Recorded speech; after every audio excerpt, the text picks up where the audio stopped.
Rock DIY or do it you. I have the Kubota BX23S, which has some pretty good headlights, but obviously if you need to use the headlights, the front loader is always going to be in the way of the headlights, so the headlights really don't help much when you're trying to work during limited hours of visibility. I decided that I needed to get some LED lights. What I'm going to do is mount one set up on the top roll bar facing forward, and then another set facing to the rear. In my case, the battery on the Kubota is right in here. The harness will have to run from the battery, and I'll have to figure out how to route it so that it can run up to the top where I'm gonna put the lights. I bought these Blazer 11.5-inch long lights. They come with the screws and the mounts. So one will be for the going forward and one for the rear. Things that I'm gonna need are some heat shrink tubing, some crimpers, wire stripper, and then the other thing that I had to purchase separately was, well, I didn't have to, but they did have a harness, and for this harness it comes complete with the inline fuse, the relay, and then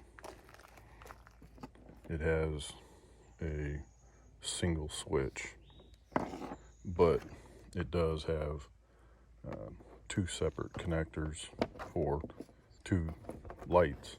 And where I bought this was at Northern Tool, and they have some other types of harnesses, but this is what they had in stock, so I bought what they had. I do want to have two separate switches because I don't want one switch controlling both lights, so every time I use it, both lights are being used all the time. So I went and bought a separate relay, some fuses, an inline fuse holder, and some connectors, and then I'll wire them to this switch so that I have two separate switches. Some other things that I have are a soldering gun, some solder, so that when I wire these to the quick disconnects, I'll solder them, but I'll also put shrink tubing on it for both of them. And then I also have additional wire to go along with the harness that I'm going to make for the second switch for the other light, since they'll basically be operated independently. And then also I have a step bit because these are Blazer switches and these are 3/4, so I'll drill it or step it to 3/4. Before I do that, I need to figure out where exactly I want to put these on the tractor. I don't know for sure yet, but I might be able to put my switches here on the dash. But one thing I don't know for sure is whether these switches are waterproof or not. But here on the dash, and I need to verify that I've already felt back there, it doesn't feel anything like there's anything there. These might be some pre-cuts for some additional accessories that could have came on the tractor, but I'll verify there's nothing there before I put any holes in these spots. And you can see there's 3 squares right there. But that's possibly where I'll put the 2 switches once I verify whether the switches are waterproof or not. There's the battery for the Kubota BX23S up underneath the steering wheel. Here's my thought process in action. If you start hearing a squeaky wheel, it's not a hamster, it's my brain working. If you look at the ROPS, rollover protection system, from the front or the back, this is what you would see. And right here is where the light bars are going to go. And so if you look at the top bar from the side, that's what it would look like. So my idea is, without putting any holes into the ROPS, is what I'm going to do is put a flat bar across the top, and then another bar that will go like that. And then what I'll do is install one light here, one light here, and then the good thing is that where the lights will be installed, the bolt that I put through here will be the same bolt that goes through both of these. So I'm not adding additional bolts or nuts or putting more holes. And then also, by doing it this way, rather than the lights sitting up on top of the bar, they're out a little bit and up, which will allow me, because these are adjustable, so that I can give them a little more swivel if I need to. I did use a micrometer to make sure my measurements are as precise as possible for the bar up here, because I don't want to cut all this and then find out it's too big or too small. I want it to be just slightly smaller, only because I want it to grip onto this bar. And what I'll probably do is put some rubber in here before I tighten it down, just to prevent that metal rub that you get. So that's my plan. What I'm going to use is this 1" by 1/8 steel to make these brackets.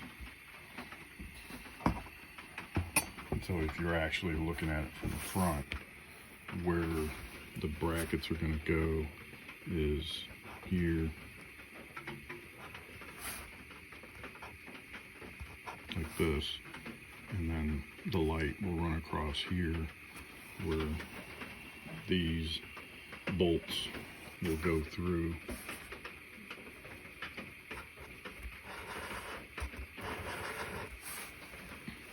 Could have used a metal plate that runs all the way across, kind of the same as using these, except I'll use a whole lot less. Trying to make the same thing with a plate that goes all the way across and underneath. Another reason why I'm installing it this way is because I want to ensure that I'm not going to rake my head across lights being underneath the ROPS or bolts sticking out. That's why the bolts will be on the high end up here, so they're not down here sticking out where I'll rake my head with it. I have my 2 5" top pieces cut, and then I also have the bottom piece, and I've marked it where the bends need to be in order to form the bottom bracket. So the center, and then this is the 3" bar, and then the 1.5" that comes up, and then the 1" tab, and the rest being excess on this side. And then pretty much the same thing over here, 1.5", 1" tab for the bolt holes and then excess. It is marked with a marker, but I also scribed it so because I'm going to heat this up in order to make the bending process a lot easier.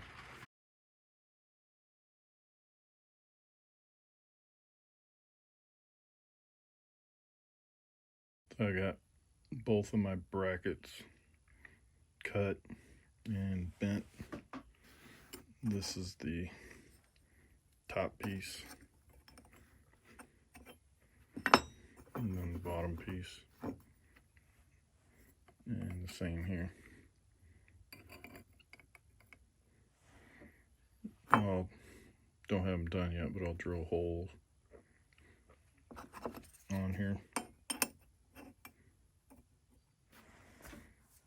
to mount lights. As I was doing this project, the original intent was to put the bolt and nut on both sides, but I think in order to make it more rigid and not have issues with the vibration of the tractor making these come off, I'm gonna weld these onto the top bracket. Still gonna put the nut and bolt through, but I'm gonna weld these on.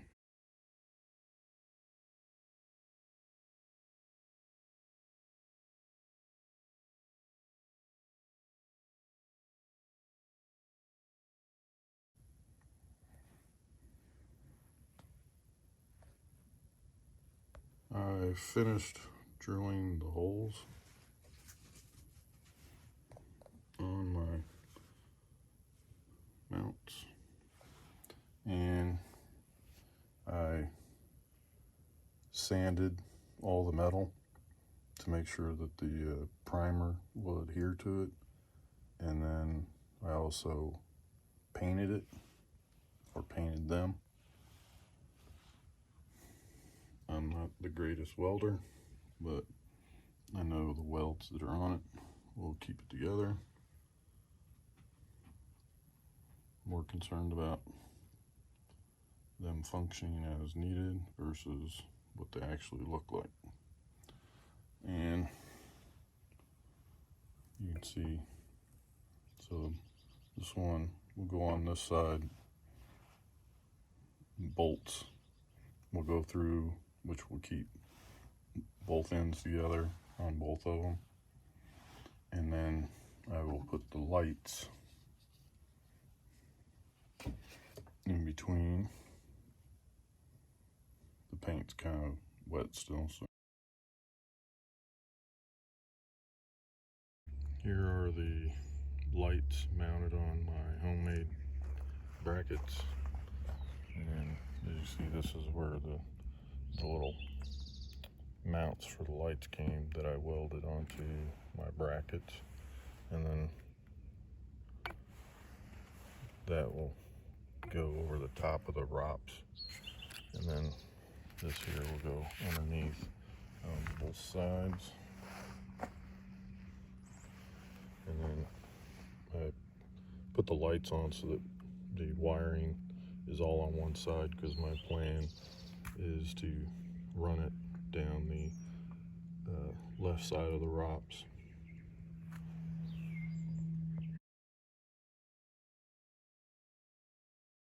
I've got the lights on the mounts, both facing to the front and to the rear.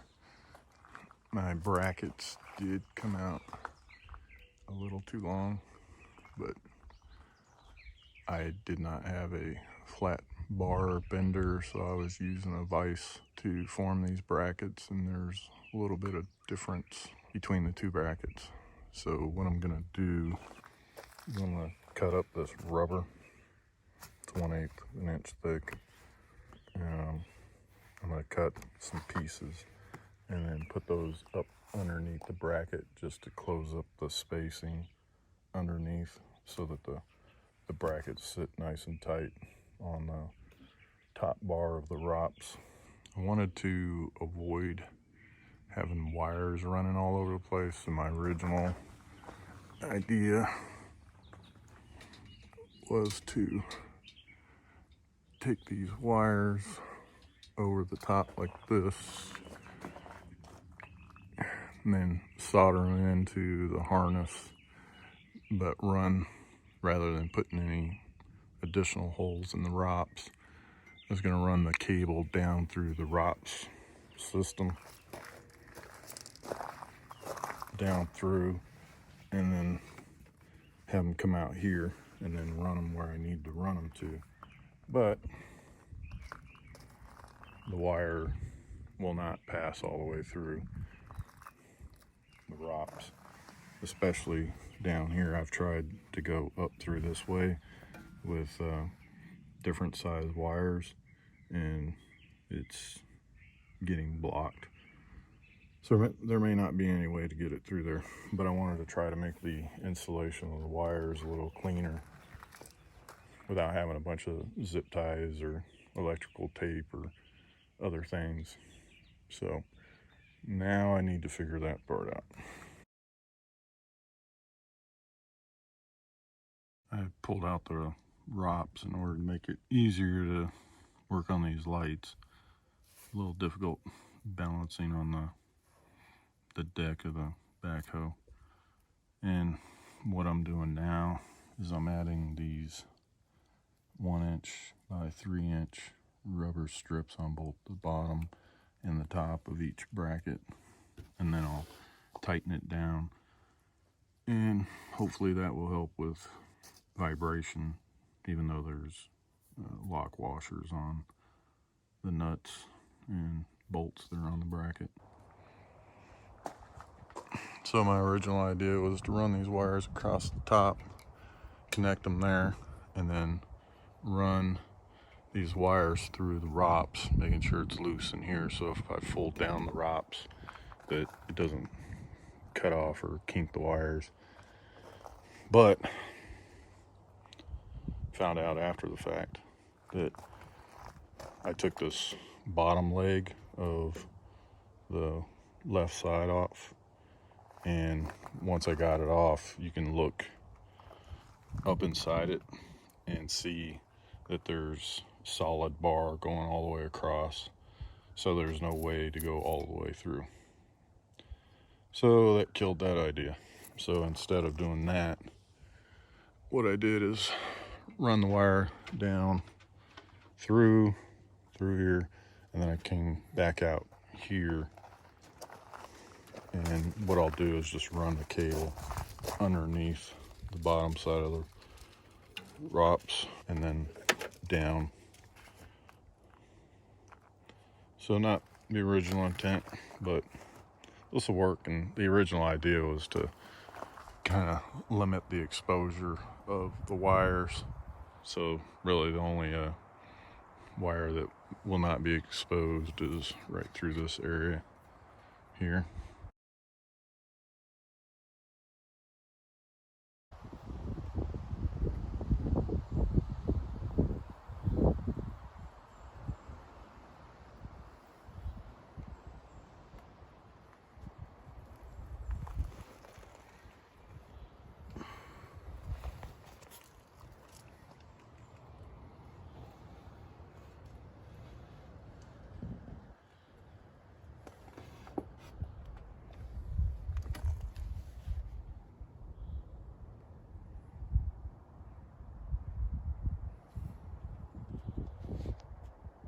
I took the original harness that I purchased when I bought the LED lights and basically split it into two.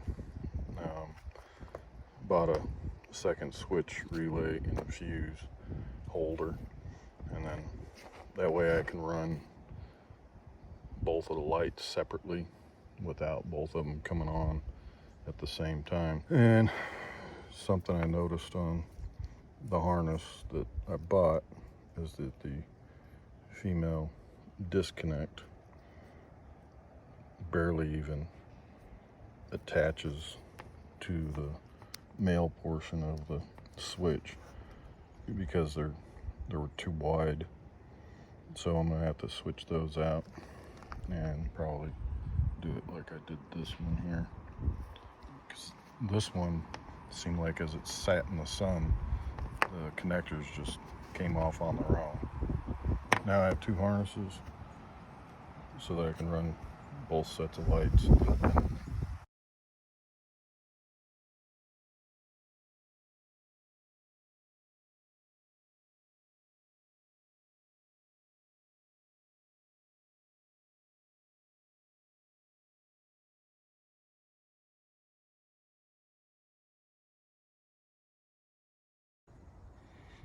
Rather than using the quick connects, what I'm doing is soldering each of the lights wires together and then putting some heat shrink on it. And then what I'll do is put another one over the two, and then once I get them all soldered together, I'll take this heat shrink and slip it over all of them. Probably a little bit of overkill, but it'll look cleaner.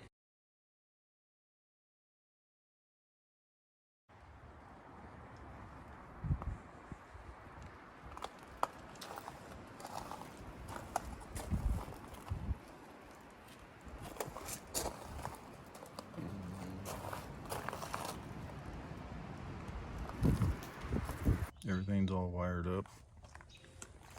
Switches are in. Only thing is, the switch that I bought separate from the harness goes the opposite direction as far as turning it on and off. Even if I switch the wiring on the back side, it still does the same thing.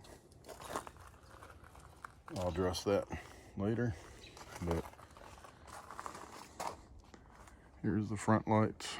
I've got them aimed just over the top of the front loader for now.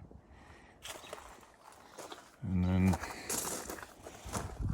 here are the back lights over the backhoe.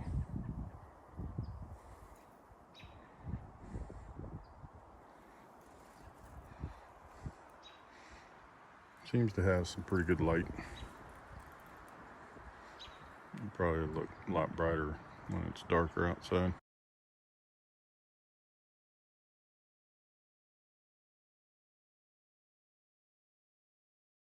Every time I've ever seen a video that shows lights at night, I don't think you can really get a full appreciation for what they look like.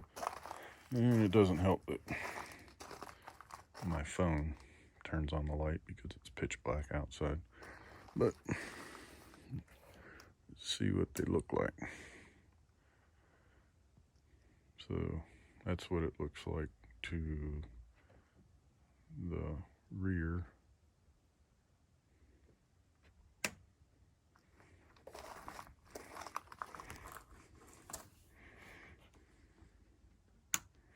And that's what it looks like to the front. Looks pretty good. Rather than leaving zip ties all the way around the bar on the ROPS, I decided to go with a 4-inch wide flex tape, black, just to keep it less likely that a branch or something would get up under the cable and break the cable. So hopefully this helps. There are some zip ties up underneath that are keeping the two cables side by side, but other than this one zip tie right here, there's no other zip ties going around the ROPS. Like I said, hopefully this will just deflect anything that may try to get up underneath it. Please like, comment, or subscribe. Thanks again.